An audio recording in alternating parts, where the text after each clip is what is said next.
Okay, so we're back for another deep dive. Right. And this time, we're going to be tackling something that a lot of you have written in about and have asked about. Yeah. And that is how to improve English speaking skills. It's a popular one. It is a very popular one. Yeah. We know we have a lot of listeners from all different levels. Mm-hmm. Some of you are just starting out learning English and some of you are quite advanced. For sure. But no matter what your level is, I think we can all agree that speaking is one of the most important absolutely. And challenging aspects of learning a new language. Yeah, it's where the rubber meets the road, you know? Yeah, exactly. You can know all the grammar and vocabulary in the world, but if you can't actually put it into practice in conversation, right? What's the point, really? Exactly. Yeah. So in this deep dive, we are going to be drawing from articles on language acquisition, personal stories from learners, yes, and practical guides that you, our listeners, have shared with us. I love that we incorporate feedback from our listeners. Yeah, it's so helpful. It really is. To give you some actionable tips that will help you speak English more confidently and fluently. All right, so let's dive in. Let's dive in. Could we? Okay, so the first thing that we wanted to talk about is daily practice. Okay. This came up again and again in all of the research that we did. Oh, yeah. This is fundamental, really. Yeah. It doesn't matter what level you're at or what resources you're using. Right. Consistency is key when it comes to improving your speaking skills. Yeah, absolutely. It's much more effective to practice for even a short amount of time each day than to try to cram in a long session once a week or even less often. Right. And I think some people might feel intimidated by this. I can see that. You know, they think, oh my gosh, I have to set aside an hour every single day. Right. Like you got to block it out on your calendar. Exactly. Yeah. But it really doesn't have to be that much. Not at all. Even just 10 minutes. To make a huge difference. Yeah, even just squeezing in 10 minutes a day can have a big impact over time. Yeah. And one of the things that that we saw a lot was this idea of, you know, speaking to yourself. Yes. And I know that might sound a little crazy. Talking to yourself, I mean, it does have a bit of a stigma, doesn't it? It does. But in the language learning world, it's actually a really valuable tool. It is. Yeah. You know, describing your surroundings, narrating your activities, just thinking out loud in English. Even if it's just, you know, rambling about your day or whatever's on your mind. Right. The point is to just get those words flowing out of your mouth. Yeah, exactly. Yeah. And I think it's a good way to kind of like get over that fear of making mistakes. For sure, because nobody's listening. Yeah, no one's judging you. Exactly. You can experiment with different phrases and pronunciation without feeling self-conscious. Exactly. It's like a safe space to just play around with the language. Yeah, exactly. Yeah. And another tip that we saw come up a lot was recording yourself speaking. Yes, this is a good one. Which I think can also be a little bit intimidating. Yeah, I can see why people would be hesitant. Yeah. But it is a good way to kind of see like how you sound. It really is. And identify areas where you can improve. Right. Because we don't always hear ourselves the way that others hear us. Yeah. So listening back to a recording can really help you pinpoint things like pronunciation errors or grammatical mistakes that you might not even realize you're making. Right. Or, you know, just the flow of your speech. The pacing and rhythm, exactly. Yeah. How do you sound to someone else? Right. Do you sound natural or do you sound a little robotic or choppy? Right. You know, those are things that you can really only pick up on by listening to yourself. Yeah, I think that's a good tip. Yeah, for sure. And of course, one of the best ways to improve your speaking skills is to actually speak with other people. Well, of course. And, you know, there are a lot of different ways to do this. Oh, yeah. You can join a language exchange group. You can find a tutor. Yeah, online or in person. You can even just chat with friends or family members who speak English. Right. And I think that nowadays, with all the technology we have, it's easier than ever to find people to practice with. Yeah, absolutely. There are so many apps and websites dedicated to connecting language learners. Two that were mentioned a lot in the material we looked at were HelloTalk and Tandem. Yeah, those are good ones. Yeah, they're both great platforms for finding language partners from all over the world. And what's really cool about them is that they facilitate a kind of language exchange. Yeah. So you can help someone learn your native language while they help you with English. Right. It's a win-win situation. It is. Yeah. So no matter how you choose to practice, the important thing is to do it regularly. Exactly. Consistency is key. Yeah. The more you speak English, the more comfortable and confident you will become. And the more fluent you'll become as well. Yeah, absolutely. It's really all about getting those reps in. Yeah. Like anything else. Yeah. The more you practice, the better you'll get.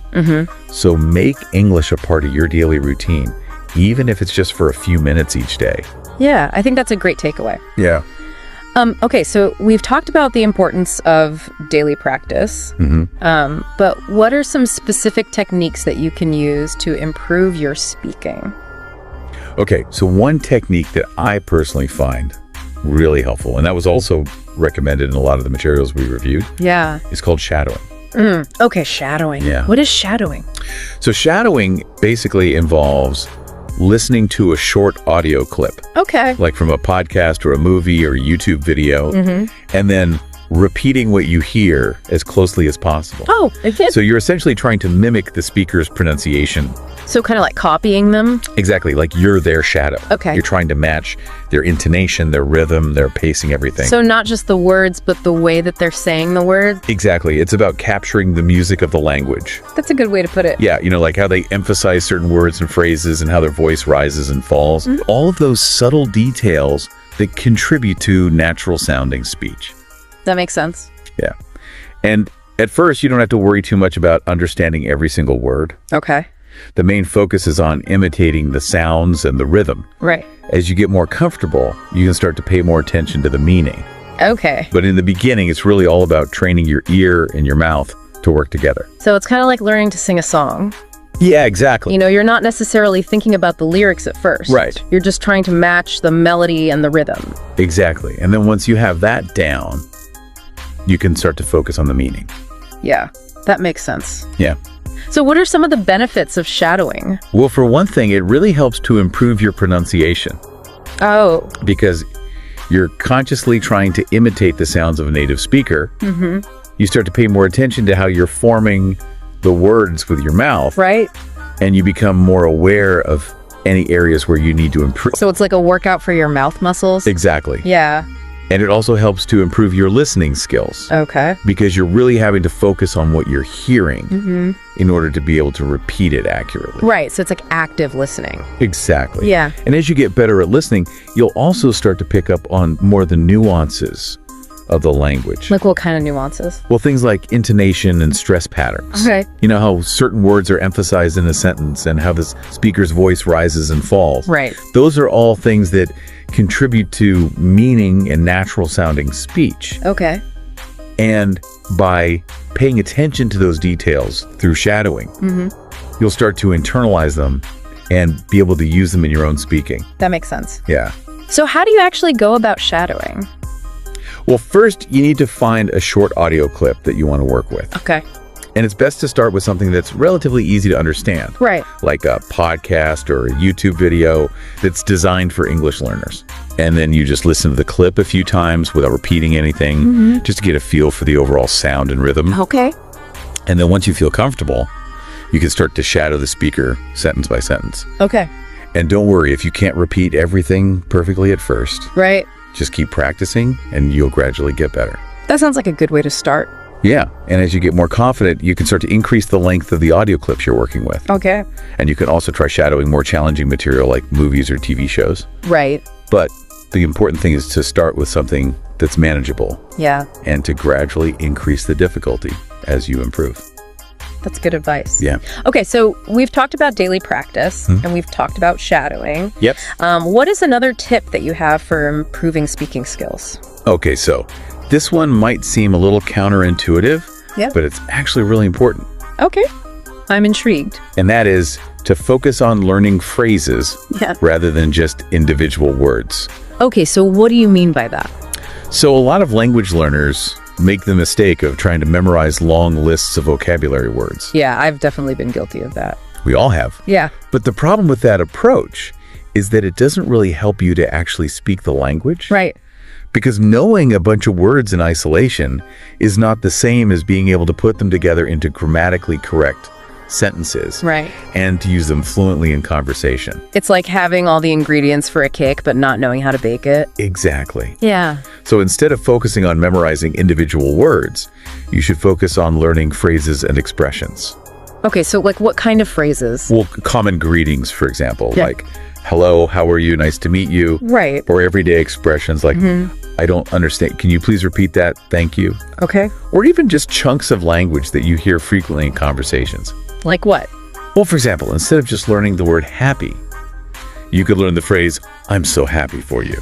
Right. That makes me happy. That's a good example. Yeah, and by learning these complete chunks of language, you're not just expanding your vocabulary. You're also internalizing the correct grammar and word order. Right. And you're getting a feel for how the language is actually used in context. And I imagine it makes you sound more natural as well. Oh, absolutely. Okay. Because you're not having to translate everything word for word in your head. Right. You're just retrieving these prefabricated chunks of language Yeah. and spitting them out. So it's like having a toolbox of phrases that you can use in different situations. Exactly. Yeah, I like that. Yeah, and the more phrases you learn, the more fluent and natural your speaking will become. That makes sense. Yeah. Okay, so we've talked about daily practice, shadowing, Yes. learning phrases. Right. What's another important tip for improving English speaking skills? All right, so this one is more about mindset than anything else. Okay. And it's really important because it can be a major roadblock for a lot of language learners. Okay, tell me more. And that is, don't be afraid to make mistakes. Yes, the fear of making mistakes. Yeah, it's a common one. It is. And it's completely understandable. Right, Nobody wants to sound foolish or make a bad impression. right. But the truth is that everyone makes mistakes when they're learning a new language. It's an inevitable part of the process. Yeah, it's how we learn. Exactly. Yeah. So instead of trying to avoid mistakes, you should embrace them as opportunities to learn and grow. Yeah, I think a lot of times people are so afraid of making mistakes that they end up not speaking at all. Right. They're so worried about saying the wrong thing Yeah. that they just clam up and avoid speaking altogether. And that's the worst thing you can do. Exactly. Because the more you speak, Yeah. the more mistakes you'll make. Right. But the more you'll learn from those mistakes. Yeah, and the more comfortable you'll become with speaking. Exactly. So don't let the fear of making mistakes hold you back. I think that's such an important point. It really is. Because I know so many people who are, you know, they're very good at English grammar. They have a large vocabulary, Yeah, they can read and write well. but they're just terrified to speak. Right, because they're so worried about making a mistake Exactly. and sounding stupid. Yeah, and so they just avoid it altogether. Which is a shame because speaking is such an important part of language learning. It is. Yeah. So how can we overcome this fear of making mistakes? Well, I think the first step is to just accept that it's going to happen. Right. You're going to make mistakes. It's inevitable. Yeah. So instead of beating yourself up about it, just try to learn from it Yeah. and move on. And I think it's also important to remember that most people are very understanding. Oh, for sure. You know, if you're speaking to someone in English and they know that it's not your first language, they're not going to judge you harshly for making a few mistakes. Exactly. In fact, most people are impressed when someone is making an effort to learn their language. Right. So don't be afraid to put yourself out there and practice your speaking. Yeah, even if you're not perfect. Exactly. The Yeah. important thing is to communicate Yeah, and to keep practicing. I think that's a great point. Yeah. Okay, so we've talked about a lot of different tips for improving English speaking skills. We have. But there's one more that we wanted to mention, Right. and that is immersion. Ah, yes. Immersion. So what does it mean to immerse yourself in English? So immersion basically means surrounding yourself with the language as much as possible Okay, so that you're constantly exposed to it. so like what are some ways that people can do that? Well, there are a lot of different ways. You can watch English language movies and TV shows. Okay. You can listen to English language music and podcasts. Yeah. You can read English language books and articles. All right. You can even change the language settings on your phone and computer to English. Oh, that's a good idea. Yeah. And the more you surround yourself with the language, the more you'll start to absorb it naturally. Yeah, it's like you're creating an English-speaking environment for yourself. Exactly. And that's really the key to immersion. It's not just about passively consuming English content. Right. It's about actively engaging with the language Yeah. and making it a part of your daily life. I think that's a really important distinction. It is. Yeah. Because you can watch all the English movies you want. Right. But if you're not actively trying to use the language, Yeah. you're not really going to improve your speaking skills. That makes sense. Yeah. So what are some ways that people can actively engage with the language? Well, one way is to try to think in English. Okay. So instead of translating everything in your head, try to actually formulate your thoughts in English. That sounds challenging. It can be at first, Yeah. but it gets easier with practice. Okay. And it's a really effective way to improve your fluency. I can see how that would be. Yeah. And what about speaking? Well, of course, speaking is the best way to improve your speaking skills. But I know that can be intimidating for a lot of people. It can be. So if you're not comfortable speaking with native speakers yet, there are other ways to practice. Okay. Like what? Well, you can speak to yourself, like Okay. we talked about earlier. Right. Or you can find a language partner online, or you can join a language exchange group. Yeah, those are all good options. Yeah. And the important thing is to just keep practicing. The more you speak, the better you'll get. Yeah, absolutely. All right, so to wrap up, Yeah, we've covered a lot of ground today, we have. but I think the main takeaway is this. Okay. If you want to improve your English speaking skills, you need to make it a priority, Okay. and you need to be consistent with your practice. Yeah, I think that's the most important thing. It really is. Yeah. You're not going to see results overnight, Right. but if you make an effort to practice regularly and you use the techniques that we've talked about today, Yeah. you will definitely improve over time. So don't give up. Yeah. Keep practicing, and you'll get there. All right. Well, thank you so much for all of those tips. You're welcome. I know they're going to be really helpful for our listeners. I hope so. So, as always, thank you for diving deep with us, Thanks for listening. and we'll see you next time. See you next time. Bye. Bye. So, as you go about your day after listening to this deep dive, think about this. Well, yeah. What is one small action you can take today to improve your English speaking skills? That's a good question for everyone to consider. It is. Yeah. It could be something as simple as, spending 5 minutes shadowing a short audio clip, or having a brief conversation with a language partner, Yeah. or even just thinking to yourself in English for a few minutes. Any little bit helps. It does. Yeah. The important thing is to just start somewhere. Exactly. Just take that first step. Yeah, and the rest will follow. Exactly. So that's your food for thought for today. Enjoy your food. Okay, we'll see you next time. Bye.